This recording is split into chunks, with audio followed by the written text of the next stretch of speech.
So hello everyone, welcome to Aakarsh Pathik. I hope मेरी voice properly आ रही होगी। तो आज हम स्टार्ट करने वाले हैं एक अपना नया चैप्टर, जिसे हम बोल सकते हैं बिल्डिंग ब्लॉक्स ऑफ इंग्लिश, जिसे हम कहते हैं फ्रेजेस एंड क्लॉजेज। तो before we start the chapter, समझते हैं इस चैप्टर के बारे में और आखिर क्या है इस चैप्टर में जिसकी वजह से स्टूडेंट्स गलतियाँ करते रहते हैं फ्रेजेस और क्लॉजेज वाले पोर्शन में।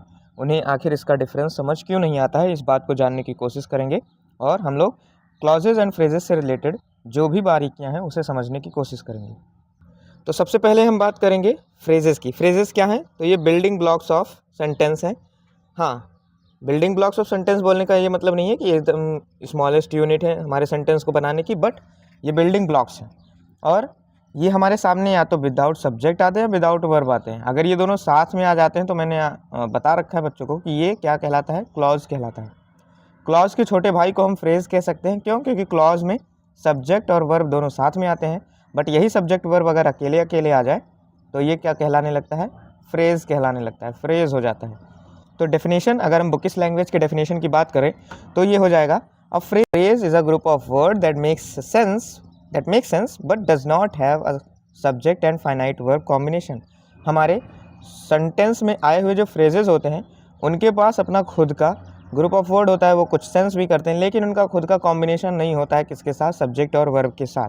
अगर ये कॉम्बिनेशन बन जाता है तब वो फ्रेज कहलाने के बजाय क्लॉज कहलाया जाएगा, अगर उसमें सब्जेक्ट और वर्ब दोनों शामिल हैं। आई होप मेरी बात आप समझ पा रहे होंगे। एग्जाम्पल्स की बात करें तो in the garden, very beautiful, to win the match, on the table, ये सब क्या है, एक फ्रेजेस है। क्यों? क्योंकि इसमें क्या नहीं है, no subject verb pair, subject verb का पेयर नहीं है। मीनिंगफुल ग्रुप ऑफ वर्ड्स होते हैं, हाँ, सम मीनिंग करते हैं, ये नहीं है कि कंप्लीट मीनिंग बता देंगे। सम मीनिंगफुल कुछ हद तक सेंस करते हैं बट कंप्लीट मीनिंग नहीं बताते हैं। तो अब छोटे भाई को पढ़ लिया है तो बड़े भाई को भी पढ़ लेते हैं कि बड़ा भाई कौन है, क्लॉज है। क्लॉज का डेफिनेशन क्या कहता है कि a clause is a group of word that contains a subject and a verb. एक सब्जेक्ट और एक वर्ब होता ही होता है किसमें, हमारे क्लॉज में। क्लॉज में सब्जेक्ट और वर्ब का पेयर होता ही होता है। अगर एग्जाम्पल की बात करें तो एग्जाम्पल में सी इज़ हैप्पी, अब सी यहाँ पे सब्जेक्ट है, इज़ यहाँ पे वर्ब है, तो इस तरह से हमारे सामने क्या नज़र आ रहा है, हमें नज़र आ रहा है सब्जेक्ट और वर्ब का पेयर, तो इस वजह से ये एक क्लॉज कहलाया। अब हम बात करते हैं व्हेन सी अराइव्ड, ये भी एक तरह का क्लॉज ही है। क्यों? क्योंकि हमारे पास सब्जेक्ट भी है, वर्ब भी है। अगर सब्जेक्ट और वर्ब का पेयर है तो वो क्लॉज है। हाँ, बट ये दरअसल इनकम्प्लीट आइडिया है, तो इसलिए इसे हम एक दूसरा टाइप का क्लॉज बुलाते हैं, जो हम अभी आगे पढ़ेंगे, समझेंगे। तो हमें चेक क्या करना है, छोटे भाई और बड़े भाई में डिफरेंस कैसे हम पता करेंगे। अगर वो दोनों पेयर बना ले जा रहे हैं, सब्जेक्ट और वर्ब का पेयर के साथ हम बात करेंगे तो वो कहलाएगा क्लॉज। और अगर हम बात करेंगे कि उसमें केवल और केवल क्या है, या तो सब्जेक्ट है या तो उसमें क्या है, केवल और केवल वर्ब है, तो वो फ्रेज है। दोनों अगर साथ में हैं तो वो कहलाएगा क्लॉज। आई होप बात समझ में आ गई होगी। सो क्लास, एक बार हम फिर से थोड़ा सा रिवीजन कर लेते हैं क्लॉजेज एंड फ्रेजेस के बारे में, क्या डिफरेंस हो सकता है अगर इनकी दोनों की तुलना की जाए तो सब्जेक्ट और वर्ब का पेयर अगर है, क्लॉज के पास क्या है, सब्जेक्ट और वर्ब का पेयर है, तो वो क्लॉज है। अगर सब्जेक्ट वर्ब के पेयर के बगैर हम कुछ देख रहे हैं तो वो फ्रेज है।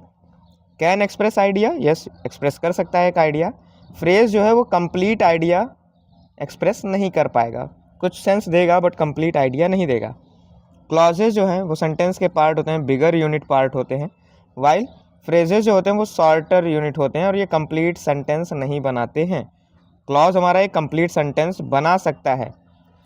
तो हम एग्जांपल्स की अगर बात करें तो सी इज़ लाफिंग, यहाँ पे सी सब्जेक्ट है, इज़ हमारा वर्ब है, इस वजह से ये एक पूरा का पूरा क्लॉज है, इंडिपेंडेंट क्लॉज इसे हम कहते हैं।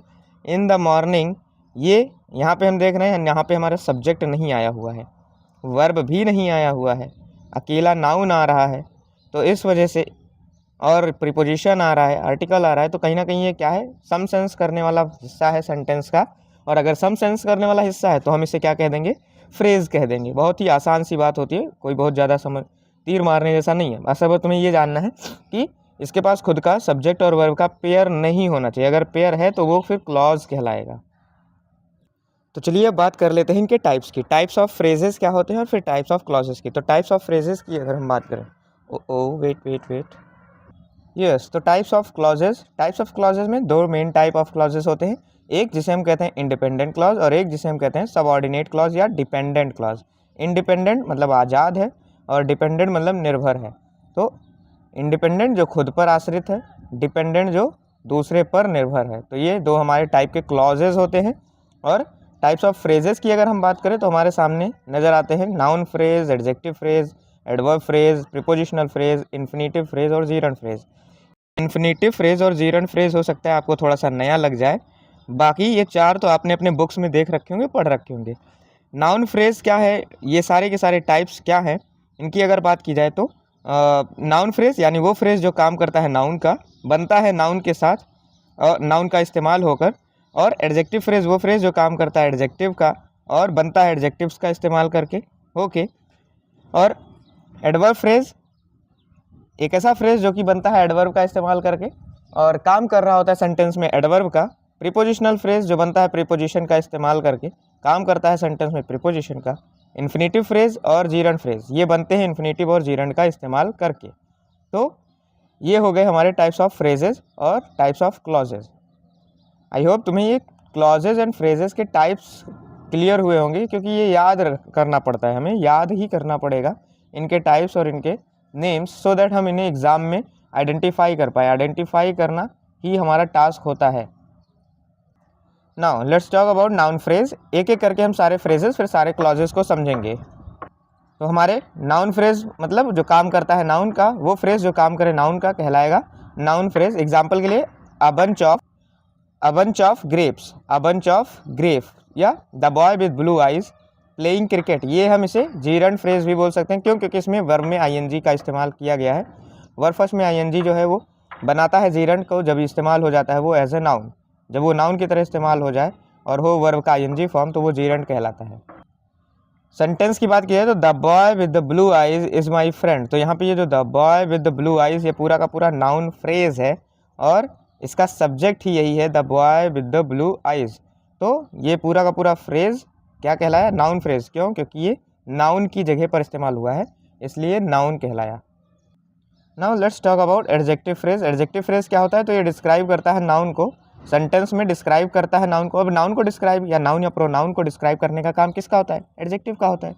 तो कोई एक फ्रेज जो आए और वो डिस्क्राइब करे नाउन को, तो वो पूरा का पूरा कहलाएगा क्या? Adjective phrase. जैसे full of courage, made of gold, with red hair, या यही हमारे क्या है? नाउन फ्रेज हैं। आए किस लिए हैं? सेंटेंस में आए किस लिए हैं? तो ये आए हैं हमारे सब्जेक्ट को डिस्क्राइब करने के लिए। अगर सब्जेक्ट को डिस्क्राइब कर रहा है तो वो क्या हो जाएगा? एडजेक्टिव फ्रेज हो जाएगा। She is a girl full of confidence. तो यहाँ पे ये सी को डिस्क्राइब कर रहा है कौन? Full of confidence. तो इसलिए ये फुल ऑफ कॉन्फिडेंस क्या हो गया? ये हो गया एडजेक्टिव फ्रेज। तो अब बात करते हैं हम एडवर्ब फ्रेज की। एडवर्ब फ्रेज क्या है? तो ऐसा फ्रेज जो डिस्क्राइब करे वर्ब को। हम सब जानते हैं एडवर्ब का काम क्या है। एडवर्ब का काम है डिस्क्राइब करना। किसको डिस्क्राइब करना? हमारे वर्ब को डिस्क्राइब करना, या फिर एडजेक्टिव को डिस्क्राइब करना, या फिर स्वयं अलग जो हमारा एक और एडवर्ब सेंटेंस में आ गया है उसको डिस्क्राइब करना है। तो हम लोगों ने डेफिनेशन में पढ़ रखा है कि एडवर्ब क्या है? एक ऐसा वर्ड है जो डिस्क्राइब करता है वर्ब, एडवर्ब और एडजेक्टिव को। तो वर्ब एडजेक्टिव के साथ साथ जो खुद एडवर्ब को डिस्क्राइब करे वही एडवर्ब कहलाता है। तो वो फ्रेज जो काम कर रहा हो वर्ब को डिस्क्राइब करने का, तो वो क्या कहलाएगा? वो कहलाएगा एडवर्ब फ्रेज। एग्जाम्पल के लिए in the morning with great care at night, ये सब क्या है? ये सब एग्जाम्पल हैं किसके? एडवर्ब फ्रेज के। एग्जाम्पल सेंटेंस की बात की जाए तो ही completed the work with great care. तो ये विथ ग्रेट केयर, उसने काम को कैसे किया? ही कंप्लीटेड द वर्क, कंप्लीट तो कर लिया, ये कंप्लीटेड वर्क है, वर्ब है। अब उस काम को उसने कैसे किया? तो विथ ग्रेट केयर, बहुत ही ज़्यादा सावधानी से किया। इसलिए ये पूरा का पूरा जो मेरा फ्रेज था विथ ग्रेट केयर, ये डिस्क्राइब कर रहा था मेरे वर्ब को कि वर्ब कंप्लीट जो है वो हुआ कैसे हुआ? बहुत ही ग्रेट केयर के साथ हुआ, इसलिए ये विथ ग्रेट केयर कहलाया एडवर्ब फ्रेज। तुम इसको ऐसे भी समझ सकते हो, मान लो तुमने एग्ज़ाम के लिए तैयारी की, तुमने बहुत मन लगा के पढ़ाई किया, और मन लगा के पढ़ाई करने के बाद तुमने पढ़ाई की। अब पढ़ाई किया, ये क्या है? वर्ब है। तुमने बहुत मन लगा के पढ़ाई की, तो मन लगा के, ये जो मन लगा के आया, ये क्या आया? ये आया एडवर्ब फ्रेज। आई होप बात समझ में आ रही होगी कि वर्ब को डिस्क्राइब करने के लिए जो फ्रेजेस हमारे सेंटेंस में इस्तेमाल होते हैं वो क्या कहलाते हैं? वो कहलाते हैं adverb phrase. Now let's talk about prepositional phrase. ये स्टार्ट होता है एक प्रीपोजिशन के साथ। इसको तुम इसी से पहचान भी सकते हो, याद भी रख सकते हो कि कोई भी फ्रेज जो स्टार्ट हो रहा है किससे, प्रीपोजिशन से, वो प्रीपोजिशनल फ्रेज है। जैसे in the roof, on the roof, in the class, on the roof, under the table. In the class, अब ये क्लास से पहले ही आ गया, क्या, इन आ गया। इन क्या है, प्रीपोजिशन है। ऑन क्या है, प्रीपोजिशन। अंडर क्या है, प्रीपोजिशन है। तो प्रीपोजिशनल फ्रेज यानी वो फ्रेज जो कि स्टार्ट होता है प्रीपोजिशन से, और ये प्रीपोजिशन के बिना प्रीपोजिशनल फ्रेज अधूरा होता है। ये अधूरा रहेगा अगर प्रीपोजिशन नहीं आया। यानी कि हम कह सकते हैं कि कोई भी प्रीपोजिशनल फ्रेज बिना प्रीपोजिशन के नहीं होगा। ये तुम्हारे लिए कीवर्ड हो जाएगा, कीवर्ड का काम करेगा पहचानने के लिए। एक और बात, प्रीपोजिशनल फ्रेज जो है ये काम करता है एडवर्ब फ्रेज का भी, और इसके साथ साथ एडजेक्टिव फ्रेज का भी। प्रीपोजिशनल फ्रेज एडवर्ब फ्रेज और एडजेक्टिव फ्रेज का भी वर्क करता है। इन्फिनेटिव फ्रेज जो है, infinitive phrase two plus verb first का इस्तेमाल करके बनता है और सेंटेंस में हमारे इस्तेमाल हुआ होता है। जैसे कि to become an IAS officer, ये एक फ्रेज है, और इस फ्रेज में जो मेरा टू बिकम क्या है, एक इन्फिनेटिव फ्रेज है। वैसे तो ये इन्फिनेटिव है, बट इस पूरी की पूरी बात को अगर मैं एक साथ बोलूँ, to become an IAS officer, ये पूरा एक इन्फिनेटिव फ्रेज कहलाएगा। जैसे मैं बोल दूँ to become an IAS officer is my dream, तो to become an IAS officer noun की जगह पर आ रहा है, नाउन का काम कर रहा है। क्यों? क्योंकि सब्जेक्ट की जगह पर इस्तेमाल हुआ है। तो to become an IAS officer हमारे उस सेंटेंस का सब्जेक्ट हो जाएगा, और to become an IAS officer ही कहलाएगा इन्फिनेटिव फ्रेज। आई होप बात क्लियर हुई होगी। जैसे I want to become an IAS officer, तो to become an IAS officer ये एक इन्फिनेटिव फ्रेज है। जीरंड फ्रेज की बात की जाए अगर, तो वर्ब फर्स्ट में जब ING लग जाता है तो वो बन जाता है क्या, जीरंड, और वो काम कर रहा हो किसका, नाउन का, तभी वो कहलाएगा जीरंड। वर्ब फर्स्ट में ING लग जाए और वो बना काम करे नाउन का, तो वो कहलाता है जीरंड। अब ऐसा फ्रेज जो फॉर्म हो वर्ब फर्स्ट प्लस ING के साथ, जैसे कि playing football, reading books, watching television, ये सब क्या हैं, ये सब हैं जीरंड फ्रेज, और ये सेंटेंस में as a subject, as a noun इस्तेमाल होते हैं, तो ये कहलाते हैं जीरंड फ्रेज। आई होप ये सारे के सारे टाइप्स आपको क्लियर हो गए होंगे फ्रेजेस के, और इन्हें पहचानने में अब दिक्कत नहीं होगी अगर आपने इनका नोट्स अच्छे से बना लिया, और नोट्स बनाने के बाद टाइम टू टाइम रिवीजन करते रहे, क्योंकि रिवीजन ही बहुत ही ज़्यादा इंपॉर्टेंट एस्पेक्ट है हमारे स्टडी का। नाउ छोटे भाई के पूरे ख़ानदान को तुमने पढ़ लिया है। अब छोटे भाई का यानी फ्रेज़ का सारा तुमने सब कुछ पढ़ लिया, उसके टाइप्स पढ़ लिए, उसको कैसे पहचानना है तुमने जान लिया, कैसे कैसे फ्रेम होता है तुमने जान लिया। अब हम छोटे भाई के साथ बात करेंगे अब बड़े भाई की। बड़ा भाई कौन, क्लॉज, और क्लॉज के जो परिवार वाले हैं जैसे इंडिपेंडेंट क्लॉज और डिपेंडेंट क्लॉज। तो इंडिपेंडेंट क्लॉज क्या होता है, तो independent clause that gives complete meaning. Independent clause वही है जो अपना पूरा का पूरा कंप्लीट मीनिंग बताए, उसकी मीनिंग में कुछ भी बचा ना रह जाए, छुपा ना रह जाए, वो कहलाता है क्या, इंडिपेंडेंट क्लॉज। इंडिपेंडेंट क्लॉज का मतलब जो अपनी खुद की मीनिंग को पूरा पूरा एक्सप्रेस करे। लेकिन क्लॉज कब कहलाएगा, क्लॉज कहलाएगा कब, क्लॉज कहलाएगा जब उसमें सब्जेक्ट और उसके साथ साथ वर्ब का पेयर हो। सब्जेक्ट प्लस वर्ब ये होना ज़रूरी है, अदरवाइज़ गलत हो जाएगा।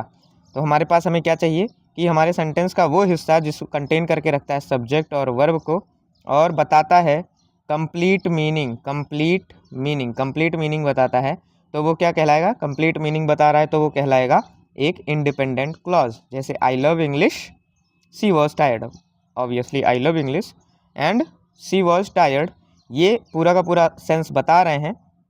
तो इस वजह से ये जो सेंटेंस है जो हमारे सामने है ये एक इंडिपेंडेंट क्लॉज है। और मैंने आप लोगों से स्टार्टिंग में कहा था कि क्लॉज जो है वो एक कंप्लीट सेंटेंस बना सकता है। It can stand alone as a sentence, ये इंडिपेंडेंट क्लॉज एक सेंटेंस की तरह स्टैंड कर सकता है, इसलिए ये इंडिपेंडेंट है। वाइल जब हम डिपेंडेंट क्लॉज की बात करते हैं तो वो खुद ब खुद स्टैंड नहीं कर सकता है, उसको अपना मीनिंग कंप्लीट करने के लिए एक इंडिपेंडेंट क्लॉज, या फिर इसी को हम लोग कहते हैं प्रिंसिपल क्लॉज, या फिर इसी को हम लोग कहते हैं प्रिंसिपल क्लॉज, या फिर इसी को कहते हैं मेन क्लॉज। तो इनके यूज़ के अकॉर्डिंग हम इन्हें प्रिंसिपल या मेन नाम दे दिया करते हैं। तो आई गेस आपको ये बात क्लियर हो गई होगी। Now let's move towards another type which is dependent clause. Dependent clause क्या है, तो a dependent clause a clause that does not give complete meaning.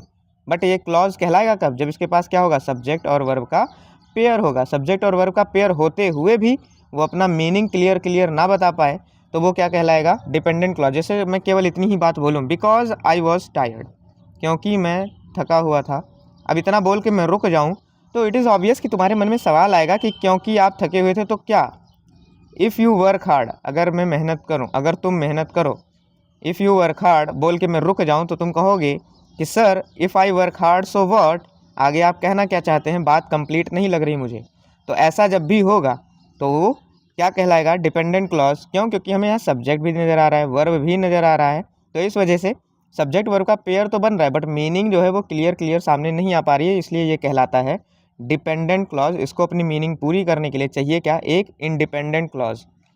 It needs an independent clause to complete its meaning. ये याद रखना, ये इसीलिए मैंने यहाँ पे अलग से मेंशन कर रखा है। बिकॉज शी वॉज टायर्ड, ये गलत है, इसे ऐसा लिख के छोड़ नहीं सकते हम।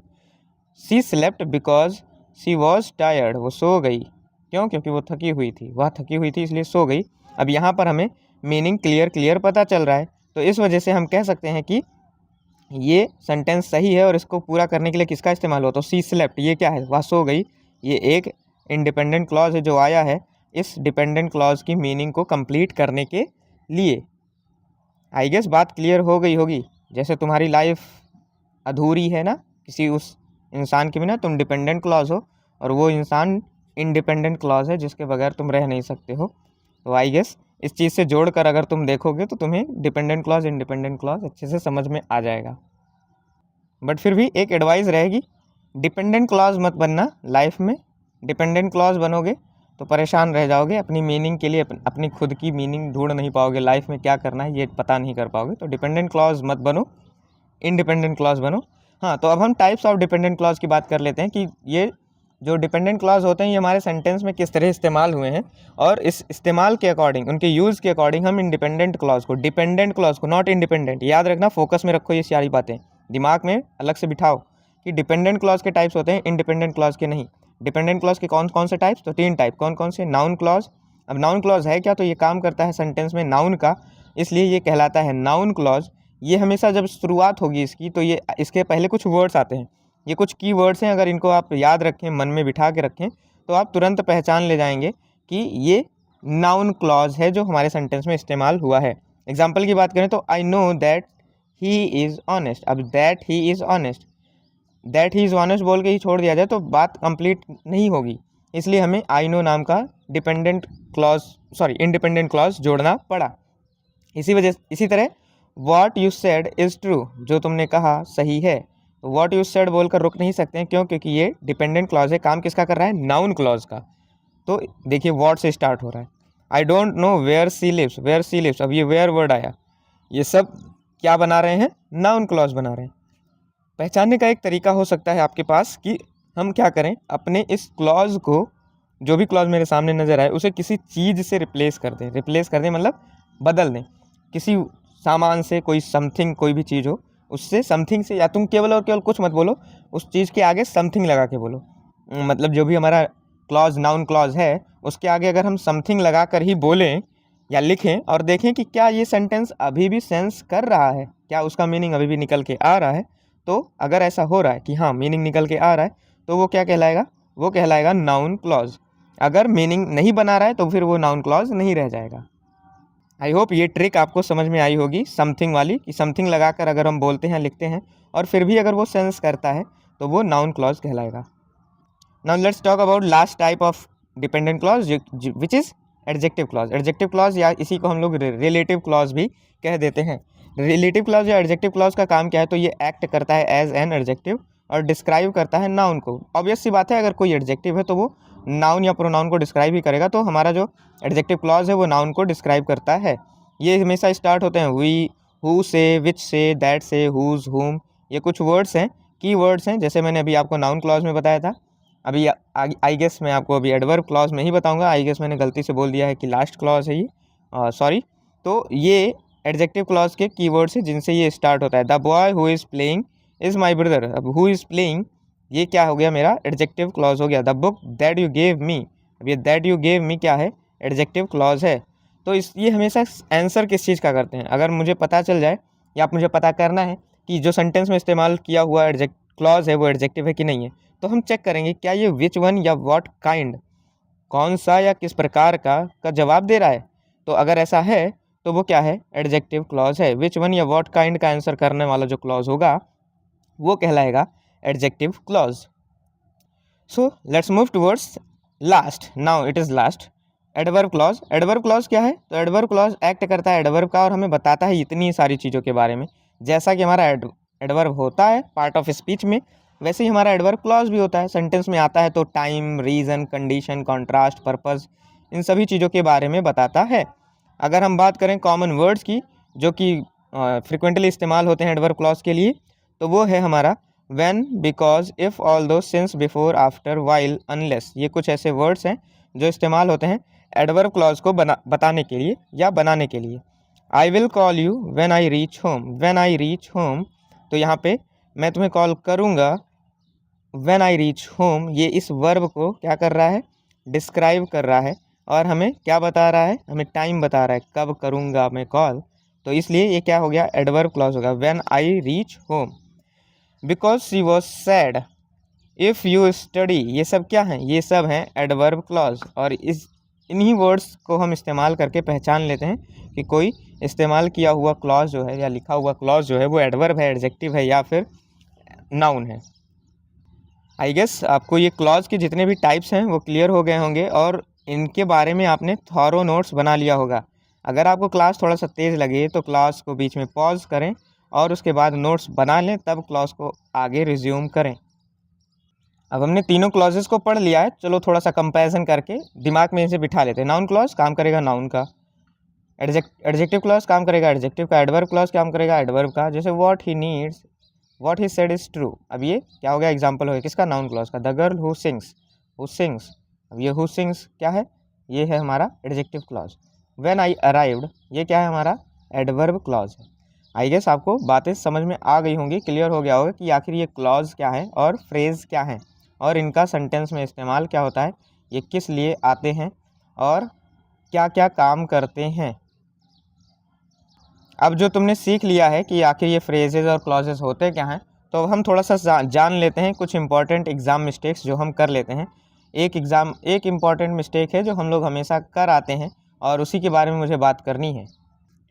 होता क्या है कि हम क्वेश्चन का आंसर जल्दी जल्दी में डिपेंडेंट क्लॉज में दे आते हैं। जैसे मान लो कोई सवाल पूछा था वाई वॉज ही लेट, तो अब ही वॉज लेट बिकॉज लगा के हमें पूरी बात बोलनी थी, लेकिन हमने क्या किया, बिकॉज ही वॉज लेट। अब जैसे he was punished because he was late, ये पूरी की पूरी बात है। ही वॉज पनिश्ड, उसे सज़ा दी गई, उसे सज़ा दिया गया बिकॉज ही वॉज लेट, क्योंकि वह देर से था आया था, ठीक है, वो लेट था, देर से था।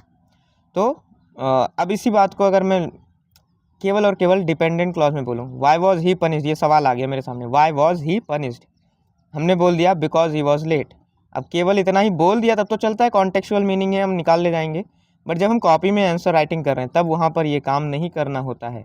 वहाँ पर ये काम करोगे तो नंबर कट जाएंगे। क्यों? क्योंकि ये डिपेंडेंट क्लॉज है, अपना पूरा मीनिंग खुद ब खुद नहीं बता पा रहा है।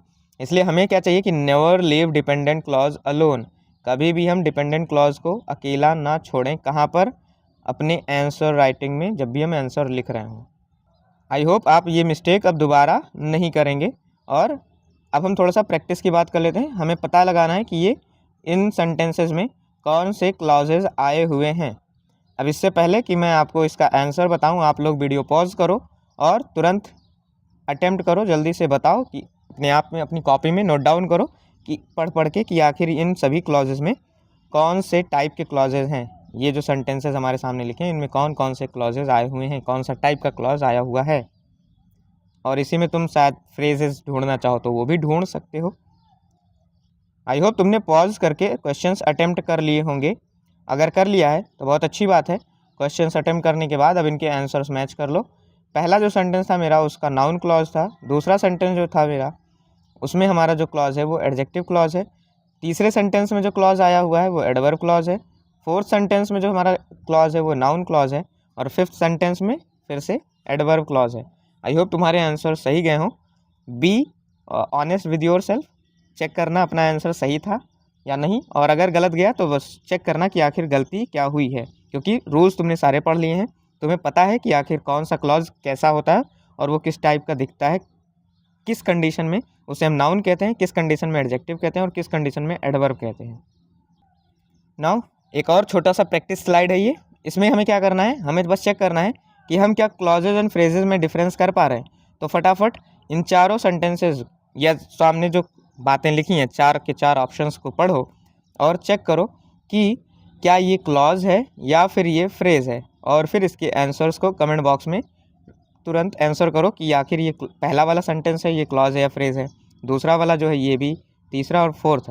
इन सारे के सारे सेंटेंस जो क्वेश्चंस लिखे हुए हैं 4 के 4 क्वेश्चंस को पहचान के बताओ कि क्या ये फ्रेजेस हैं या क्लॉजेज हैं। आई होप आप लोग इसे करेंगे। कमेंट बॉक्स में कमेंट जरूर डालें because it is very important for me to assess कि मेरा जो पढ़ाना है, जो मैं यहाँ पे आके पढ़ा रहा हूँ, यहाँ पे वो सही जा रहा है या नहीं जा रहा है, आप लोग कुछ सीख पा रहे हैं या नहीं सीख पा रहे हैं। So that is why it is important कि आप कमेंट ज़रूर करें। इट इज़ वेरी इम्पॉर्टेंट, नहीं तो पढ़ाना बेकार है अगर आप उसे सीख नहीं पा रहे हैं। So it is very important, so it's a humble request, आप कमेंट ज़रूर करें। नाउ एक बोनस स्पीकिंग टिप है आपके लिए। स्पीकिंग टिप का क्या मतलब है कि आप कैसे क्लॉजेज या फ्रेजेस का इस्तेमाल कर सकते हैं अपने स्पीकिंग को इम्प्रूव करने के लिए। तो क्लॉजेस को जो हम अच्छी तरीके से इस्तेमाल करते हैं तो हमारी इंग्लिश जो है बेटर लगती है। अब अगर मैं बोलना चाहूँ I was tired I slept, बात से ये सामने वाला समझ जाएगा कि हाँ I was tired I slept का मतलब वो सामने वाला कह रहा है कि वो सो गया क्योंकि वो थका हुआ था। लेकिन इसी बात को अगर मैं ऐसा बोलूँ I slept because I was tired, ये थोड़ा और अच्छा बना दे रहा है मेरी इंग्लिश को, इसको थोड़ा सा और पावरफुल बना दे रहा है। सामने वाला थोड़ा सा इम्प्रेस होगा, क्यों? क्योंकि उसे पता है कि आपने पूरी तरीके से बोला है। अगर उसे पता है, अगर नहीं पता है तो वो तो इतने पे भी इम्प्रेस हो जाएगा, इंग्लिश बोल रहा है इंग्लिश बोल रहा है। बट अगर उसे अच्छी सी इंग्लिश आ रही है तो वो सोचेगा कि हाँ तुम इस तरह से ज़्यादा बेटर वे में बोल सकते थे। इसके साथ साथ बहुत ढेर सारे फ्रेजेज या क्लॉजेज होते हैं जो कि मैंने यूट्यूब पे पहली क्लास ली थी, वहाँ पे भी मैंने ये बात बताया था कि फ्रेजेज और क्लॉजेज का इस्तेमाल करके हम अच्छी इंग्लिश बोल सकते हैं। बस हमें करना क्या होता है, हमें टाइम के साथ धीरे धीरे बहुत ढेर सारे फ्रेजेज और क्लॉजेज को क्या करना है, मेमोराइज़ करना है। धीरे धीरे बहुत सारे जब आप लोग मेमोराइज़ कर लेंगे और उनका इस्तेमाल अपने रियल लाइफ में कर लेंगे तो आपको स्पोकन इंग्लिश में दिक्कत नहीं होगी। और दिक्कत नहीं होगी इन द सेंस कि कुछ सिचुएशंस होंगी, कुछ सर्टेन सिचुएशंस होंगी जहाँ पर आप अच्छे से इंग्लिश बोल पाएंगे। आप देखेंगे कि आप उन फ्रेजेस का या क्लॉजेस का इस्तेमाल कर ले रहे हैं बोलने के लिए, खासकर फ्रेजेस का, ये बहुत ही ज़्यादा इंपॉर्टेंट है। क्लॉजेस और फ्रेजेस को याद करने की कोशिश किया करें और सोचें कि क्या मैं इसे अपनी लाइफ में इस्तेमाल कर सकूँ। बुक पढ़ रहे हो, उसमें कोई फ्रेज़ या क्लॉज नज़र आ गया तो आप बस चेक करो कि क्या ये वाला जो लाइन जो मैं पढ़ रहा हूँ क्या ये मैं अपनी रियल लाइफ में इस्तेमाल कर सकता हूँ। अगर लगता है हाँ कर सकता हूँ तो मैं तुरंत क्या करूँगा, मैं उसे याद करने की कोशिश करूँगा। एक दिन में याद नहीं हो जाएगा, ढेर सारे एक दिन में याद नहीं होंगे कभी भी, बट धीरे धीरे हमें बहुत सारे क्लॉजेज और फ्रेजेस याद हो जाएंगे जिनका हम रेगुलर इस्तेमाल करेंगे अपनी लाइफ में, और इस तरह से हमारी स्पीकिंग जो है वो अच्छी हो जाएगी, बेटर हो जाएगी। आई गेस आपको बात क्लियर समझ में आई होगी। अगर आपको ये क्लास अच्छी लगी है तो चैनल को सब्सक्राइब ज़रूर कर लें और नोटिफिकेशंस ऑन कर लें, और कमेंट बॉक्स में लिख दें clauses and phrases clear. Clear मतलब समझ गए हो, इफ़ यू अंडरस्टूड। अगर तुम्हें सारी बातें समझ में आ गई हैं तो बस कमेंट बॉक्स में क्लियर वर्ड ज़रूर लिख देना। आई होप क्लास आपको प्रोडक्टिव लगी होगी, मज़ा आया होगा। हाँ, अगला जो क्लास हम करने वाले हैं उससे मैं सोच रहा था कि मैं स्टार्ट करूं उसमें टेंसेस को। तो मैं देखता हूं कि टेंसेस को किस तरह से बेटर वे में और ज़्यादा अम्यूजिंग वे में, ह्यूमरस वे में बच्चों को समझाया जा सके, पढ़ाया जा सके, ताकि वो जो टेंस चैप्टर है वो सबको अच्छे से समझ में आए। मज़ेदार तरीके से पढ़ाने की कोशिश की जाएगी, क्योंकि हम सब जानते हैं ट्रेडिशनल मेथड्स ऑफ जो टेंस है पढ़ाने का वो बहुत ही ज़्यादा बोरिंग सा हो जाता है। हमें बहुत सारे हेल्पिंग वर्ब्स जो कि मैंडेटरी है, कंपलसरी है, याद करना पड़ेगा। बट जहाँ पे हमें चाहिए कि हम इसको अच्छे से कर सकते हैं, मज़े के साथ कर सकते हैं, समझ के कर सकते हैं, उस जगह पर हम कोशिश करेंगे कि हम क्या करें, रट्टाफिकेशन के बजाय थोड़ा सा दिमाग का इस्तेमाल करें और उन कॉमन पैटर्न्स को फॉलो करते हुए हम टेंस को अच्छे से क्लियर करें। तो मिलते हैं अगली क्लास में, तब तक के लिए नमस्कार, बाय बाय एवरीवन।